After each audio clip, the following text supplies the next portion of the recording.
গমনের রাত। এটা একটা অলৌকিক বিষয়। কেন? তার কারণ হলো মুসলমানদের ইমানকে শক্তিশালী করা, ইমানকে বাড়ানো।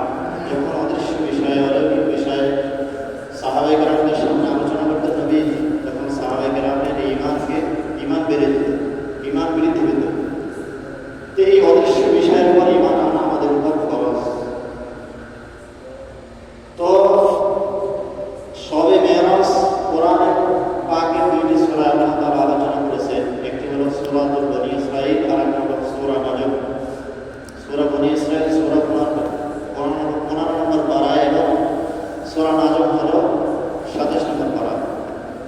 সূরা বনী ইসরাঈলের আয়াত হলো তিলাওয়াত করেছেন সুবহানাল্লাযী আসরা বিআবদিহি লাইলান মিনাল মাসজিদিল হারাম ইলাল মাসজিদিল আকসা আল্লাযী বারাকনা হাওলাহু লিনুরিয়াহু মিন আয়াতিনা ইন্নাহু হুয়াস সামিউল বাসীর।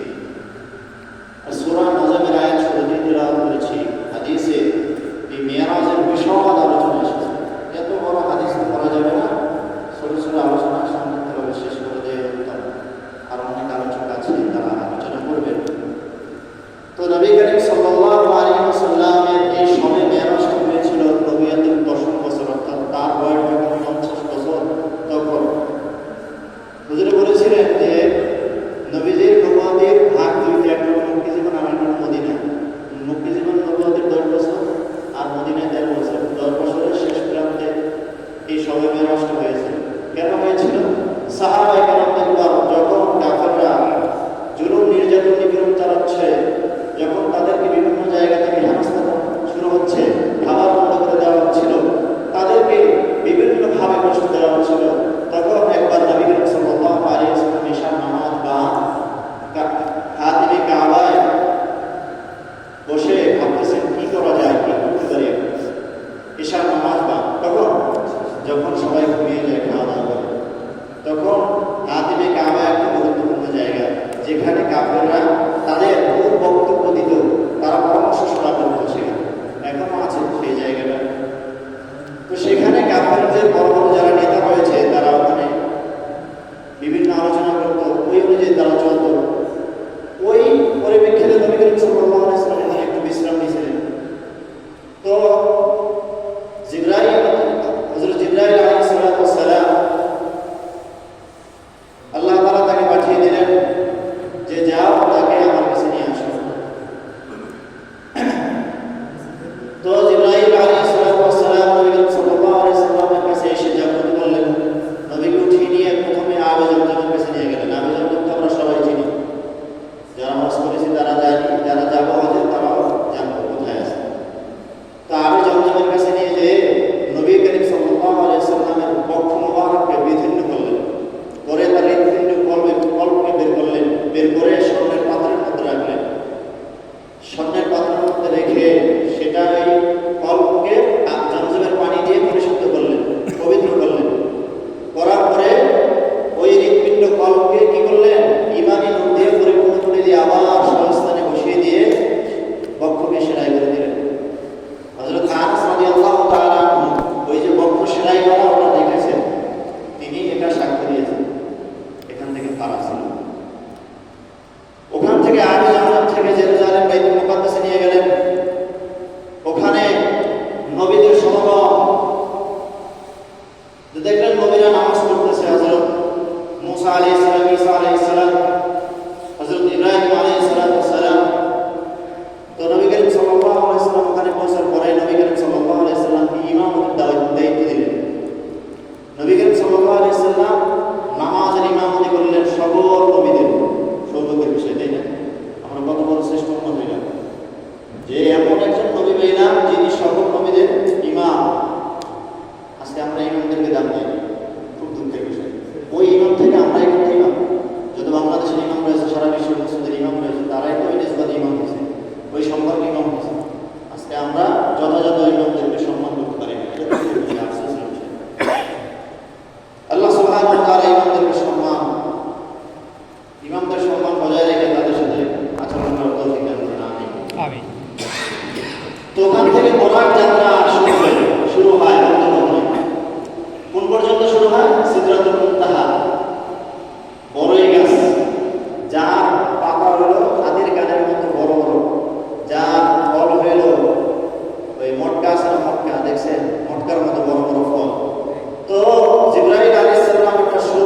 সাদা একটা বোরাক নিয়ে আসলেন, যার গতি ছিল তীব্র গতি ছিল।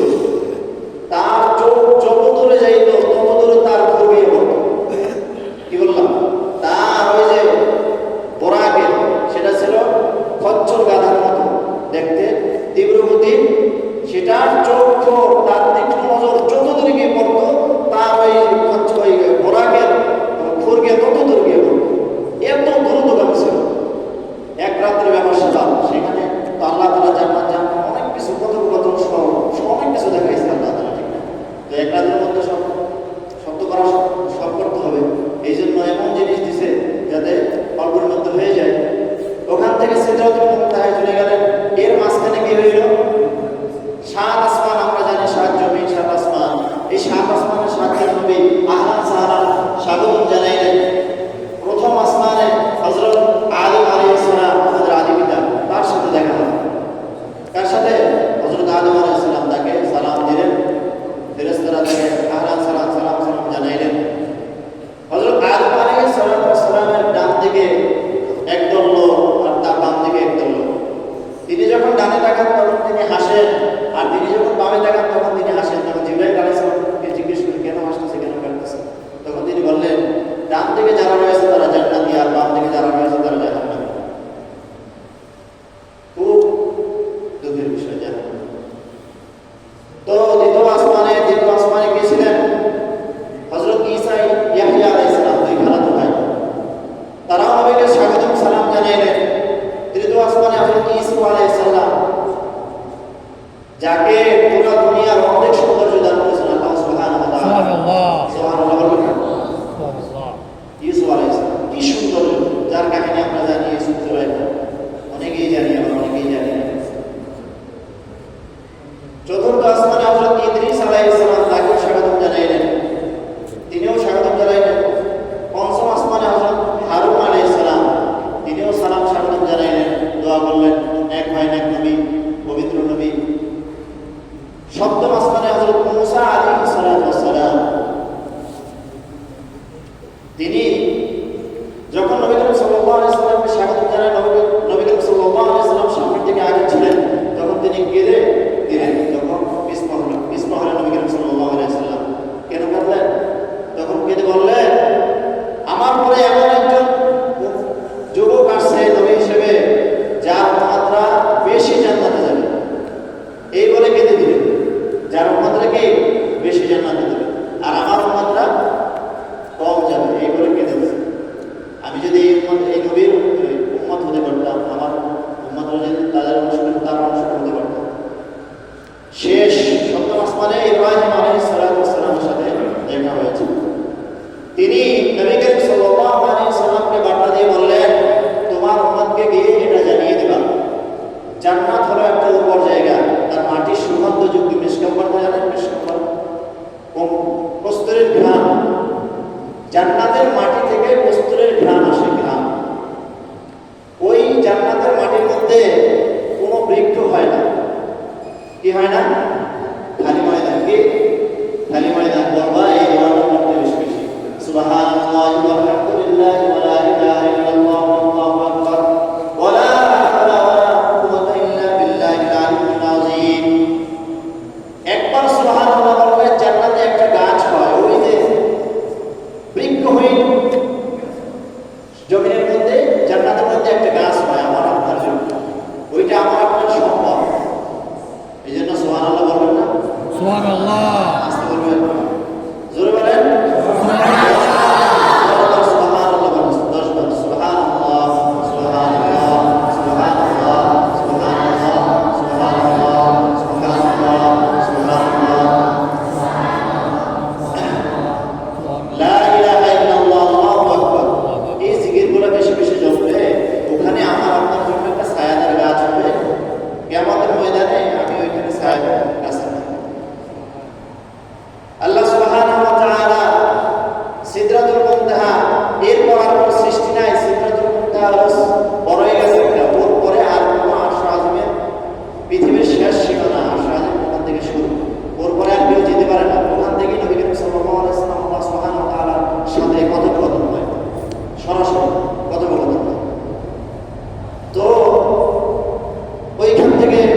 নবী করিম সাল্লাল্লাহু আলাইহি সাল্লামের আল্লাহ তাআলার সাথে কথোপকথন, আল্লাহ তাআলা তাকে ওখান থেকে শুরু করেন জান্নাত জাহান্নাম দেখানো শুরু করেন।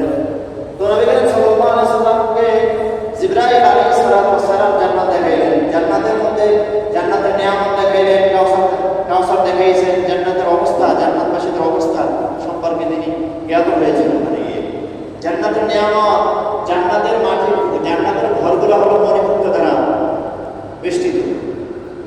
জান্নাতের মাটির থেকে বস্তির ঘ্রাণ আসে, বিষ্ণুকরের ঘ্রাণ আসে। জান্নাতের নহরগুলো বয়ে, সমস্ত নহরগুলো মণিমুক্ত দ্বারা আলোকসজ্জ হয়ে রয়েছে। এগুলো দেখলেন। এরপর কাউসার, যেটার জন্য সূরাতুল কাউসার নাম করেছেন আল্লাহ সুবহানাহু ওয়া তাআলা অবতীর্ণ করেছেন। হাসরের ময়দানে কাউসারের পানি পান করলে আর পিপাসা থাকবে না। এই কাউসার নবীকে দান করেছেন। কাউসার দেখলেন, কাউসারের দুই পাশ হলো মুক্তা দ্বারা বেষ্টিত, মুক্তার গম্বুজ তৈরি, মুক্তা দ্বারা। এই কাউসারের পানি হলো দুধের থেকে সাদা এবং তার মিষ্টি হলো মধুর থেকেও মিষ্টি। সুবহানাল্লাহ। এবং জান্নাতবাসীদের অবস্থা দেখলো, জান্নাতীরা অনেক নাজ নেয়ামতের সাথে বসবাস করতেছে, আরাম আয়েশের সাথে, খুব সুন্দর। এরপর নবী করিম সাল্লাল্লাহু আলাইহি সাল্লামকে জাহান্নাম পরিদর্শন করাইলেন। নবী করিম সাল্লাল্লাহু আলাইহি সাল্লাম জাহান্নামের মধ্যে কি কি দেখলেন? নবী করিম সাল্লাল্লাহু আলাইহি সাল্লামকে জাহান্নামের মধ্যে দেখলেন এক দল, তারা তাদের নখ দিয়ে তাদের পক্ষ ছেড়ে ফেলে খাচ্ছে, তাদের চেহারা ছেড়ে ফেলতেছে। তখন জিবরাইল আলাইহিস সালামকে জিজ্ঞেস করলেন, এরা এমন করতেছে, এরা কারা? তখন বললো, এরা দুনিয়ায় গীবত করত, পরিনিন্দা করত, পিছনে পিছনে পরনিন্দা করত, মানুষের দোষ সমালোচনা। এদের নখগুলা তামার তৈরি, আল্লাহ তাআলা তাদের নখগুলা তামার তৈরি করে দিয়েছেন। এই নখ দিয়ে তাদের বস্তুগুলা ছেড়ে ছেড়ে খাচ্ছে, মুখে এই যে বস্তুগুলা ছেড়ে ফেলতেছে। আল-গীবাতু আশাদ্দু মিনাজ জিনা, গীবাত হলো ব্যভিচার থেকেও খারাপ। এই জন্য গীবাতের শাস্তি ভয়াবহ। কিয়ামতের ময়দানে এমন অবস্থা, কবরের জিন্দেগি যদি এমন হয় তাহলে এরপর নবীকে দেখানো হলো এতিমের মাল রক্ষণ করতেছে, করার শাস্তি। একদল মানুষের ঠোঁটগুলা উটের ঠোঁট দেখছেন আপনারা, উটের ঠোঁটের মতো ঝুলানো, উটের ঠোঁটের মতো তাদের ঠোঁটগুলা ঝুলানো। তারা অগ্নি খাচ্ছে, পাথরের আগুন খাচ্ছে। কি খাচ্ছে? পাথরের আগুন খাচ্ছে। নবী করিম সাল্লাল্লাহু আলাইহি সাল্লাম হযরত জিবরাইল আলাইহিস সালামকে জিজ্ঞেস করলেন, এরা কারা? তখন বলল, এরা হলো এতিমের মা আর আত্মসাৎ। এতিমের মা চুরি করে খাইতো, এতিমকে দেওয়া হইতো, যে দান করা হইতো, যে সাদকা করা হইতো, যে যাকাত দেওয়া হইতো, সেটা পিছন থেকে পকেট করতো, ব্যাংকিং করতো। তো এদের ঠোঁটগুলো এরকম বড় বড় ঝুলানো। ওই যে আফ্রিকার কিছু মানুষ আছে কালো কালো, তাদের ঠোঁটগুলো এরকম বড় বড়, তাদের কিছু সংস্কৃতি আছে, তারা ঠোঁটকে ছিদ্র করে বড় বড় এই বসায়, চুরির মতো আংটা বসায়, কানের মধ্যেও বসে দেখবে, খুব বিশ্রী দেখবে। তাদের মুখ দিয়ে কি খাচ্ছে? পাথরের রমদান খাচ্ছে, পাথরের রমদান। এইটা হলো তাদের আজাব, এতিমের মা আত্মসাদের আজাব। এরপর বেবিচারের সুদখোরকারের শাস্তি দেখে বললো, এরা কারা? সুদখোরকারের শাস্তি কি ছিল? সুদখোরের পেটটা, তাদের যে পেট, এটা বড় ঘরের মতো, বিশাল একটা ঘরের মতো। ওই যে আমরা নান রুটি বানাই, নান রুটি, তন্দুর রুটি বানাই কিনা, ওর মধ্যে আগুন জ্বালে না, ধাউ ধাউ করে, ওটা একটু পেটের মতো, মানুষের পেটের মতো না? তো দেখা যায় ওর মধ্যে আগুন।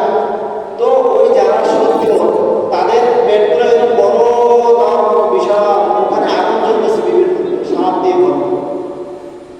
তখন নবী করিম সাল্লাল্লাহু আলাইহি সাল্লাম জিজ্ঞেস করলেন, এরা কারা? তখন জিবরাইল আলাইহিস সালাম বললেন, এরা হলো সত্য। এরা কি? এরা হলো সত্য। আর এক দল কি করতেছে জানেন? পচা মাংস খাচ্ছে জাহান্নামের মধ্যে। ওই দলে ডান পাশে হলো ভালো মাংস এবং বাম পাশে হলো পচা মাংস। তারা পচা মাংস খাচ্ছে। জিবরাইল আলাইহিস সালাম, নবী করিম সাল্লাল্লাহু আলাইহি সাল্লাম জিবরাইল আলাইহিস সালামকে জিজ্ঞেস করলেন, এরা ভালো মাংস রেখে ভালো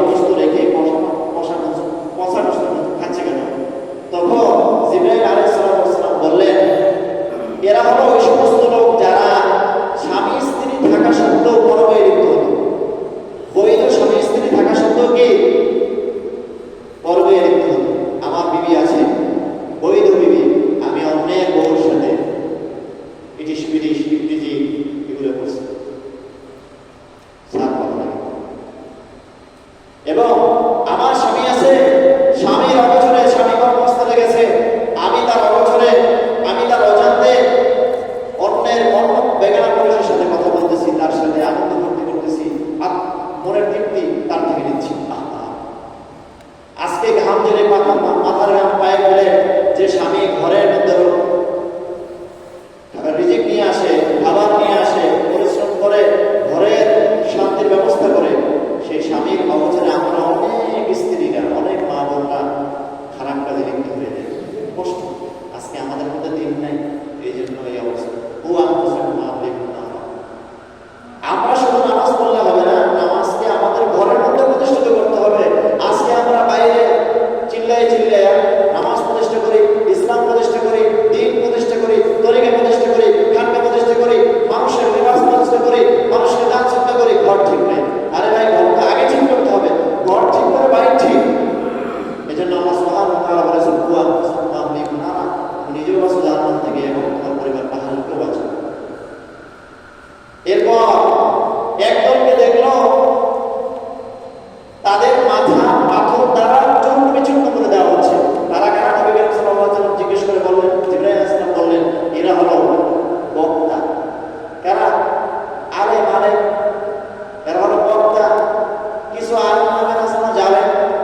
তারা ওয়াজ করে ঠিকই, কিন্তু আমল করে না। যে বক্তারা ওয়াজ করে আমল করে না, তাদের শাস্তি হলো তাদের মাথাকে চূর্ণ বিচূর্ণ করে দিচ্ছে আযাবের ফেরেশতারা। আবার পুনরায় অবয়ব পাতা করে দিচ্ছে, আবার চূর্ণ বিচূর্ণ করছে, আবার অবয়ব আগের রূপে পুনরাবৃত্তি করা হচ্ছে, মাথাকে আবার চূর্ণ বিচূর্ণ করে দিচ্ছে। এরা হলো এই সমস্ত আলেম যারা নাকি এলেম শিখে তওয়াজ যদি আমল করে না, আমাদের খেয়াল করে, আল্লাহকে ভয় করে না।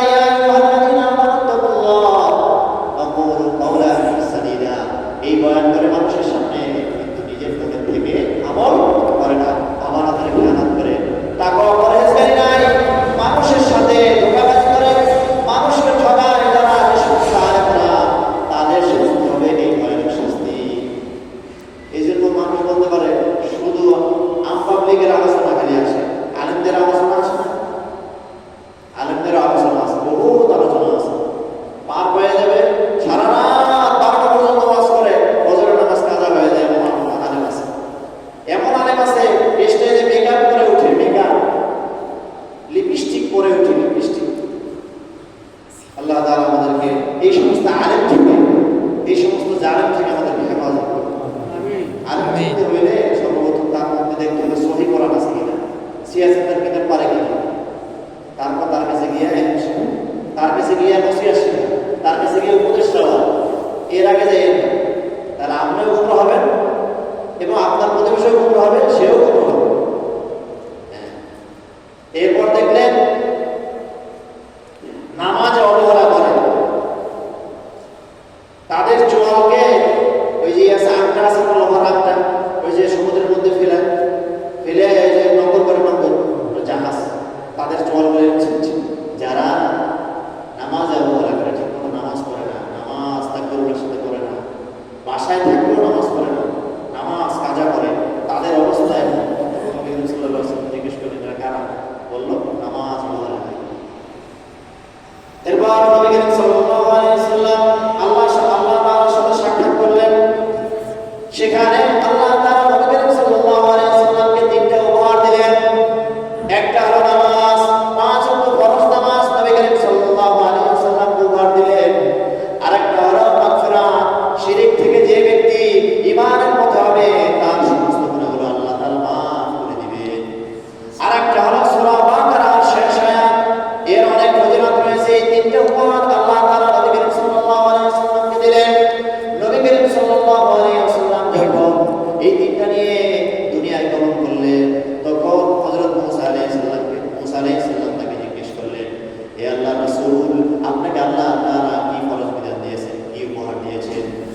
এগুলোও করবে না। শেষবারে আল্লাহ তাআলার কাছে গেলেন, তখন বললে, তখন আল্লাহ তাআলা 45 শক্ত ঘুমাই দিয়ে 5 শক্ত দান করলেন। কয়েক তো 5 শক্ত বলে দিলেন।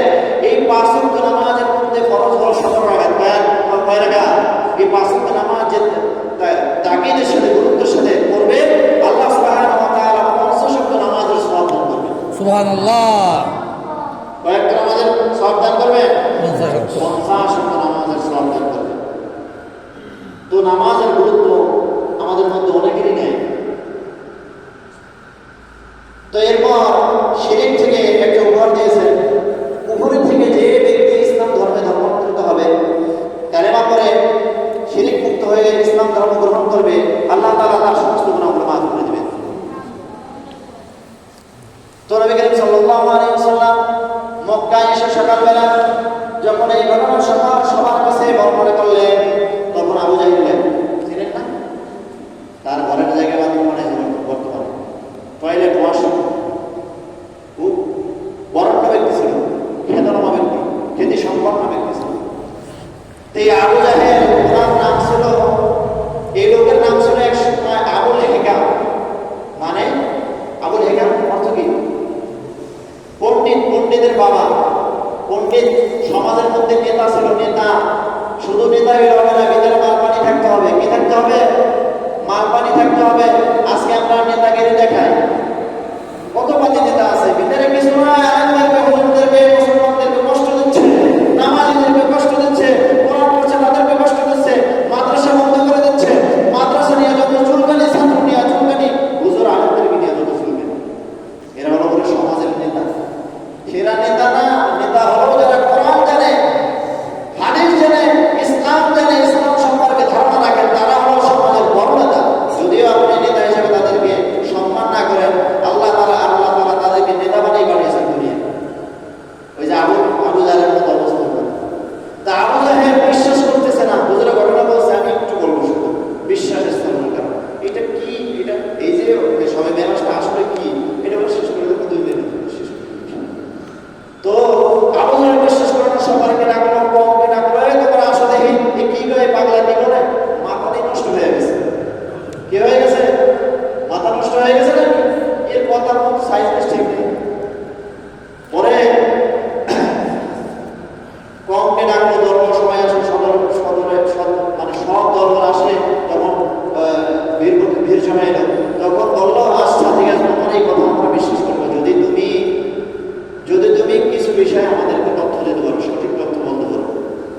বলো তো। বললে তুমি বাইতুল মাকদিস, বর্তমান যেটা জেরুজালেমে অবস্থিত, প্রথম কিবলা ছিল মুসলমানদের, আর এখন তো কাবা মুসলমানদের, কাবা শরীফ, ওইটা মুসলমানদের প্রথম কিবলা ছিল। তো বাইতুল মাকদিসের কয়টা জানলা আছে, কয়টা সিঁড়ি আছে, কয়টা দরজা আছে বলো তো। এত বড় মসজিদ, একবার ঢুকে কি বলা সম্ভব? আচ্ছা, আমাদের এই মসজিদের মধ্যে যদি কোনো ব্যক্তি একবার আসে, সে কি বলতে পারবে সব? বলা সম্ভব? কতগুলো জানলা আছে বলা সম্ভব না। পুরো অ্যাপার্টমেন্টে কতগুলো জানলা আছে বলতে পারবে না। তো নবী করিম সাল্লাল্লাহু আলাইহি ওয়াসাল্লাম বলতেছিলেন, পরে চিন্তিত হয়ে গেলেন, মনের মধ্যে চিন্তিত হয়ে গেলেন, তখন জিবরাইল আলাইহিস সালামকে পাঠিয়ে দিলেন, আল্লাহ তাআলা, যাও এই বাইতুল মাকদিসকে তুমি তার সামনে আগুনকে পেশ করে দাও।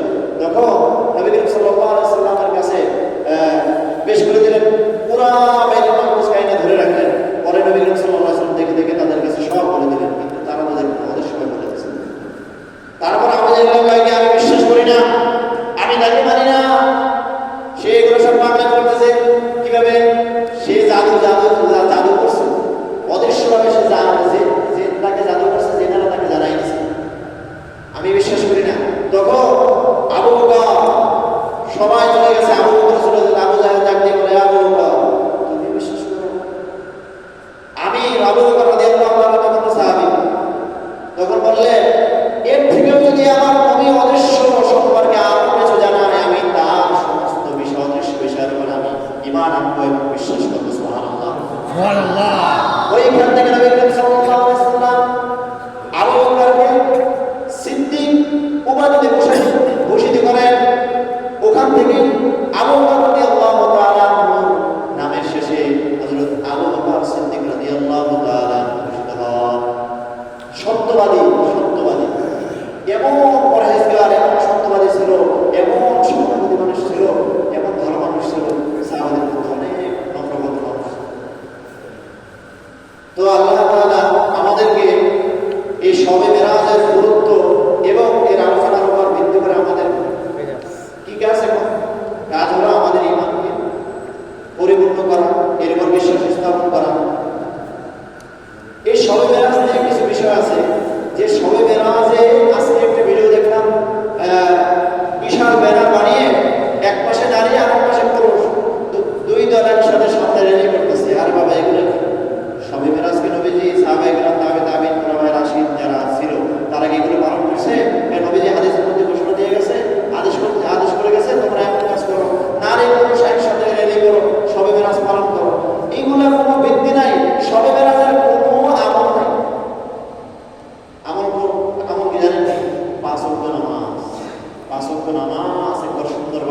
আদায় করতে পারবে।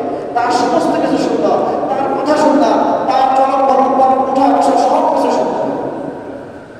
তার পরিবারের সাথে সম্পর্ক সুন্দর থাকবে, প্রতিবেশীর সাথে সম্পর্ক সুন্দর থাকবে, বন্ধুর সাথে সম্পর্ক সুন্দর থাকবে, বউয়ের সাথে সম্পর্ক সুন্দর থাকবে, মা বাবার সাথে সম্পর্ক সুন্দর থাকবে। এই জন্য নামাজকে যে যত সুন্দর করে পড়তে পারবে তার সব কিছু তত সুন্দর হবে।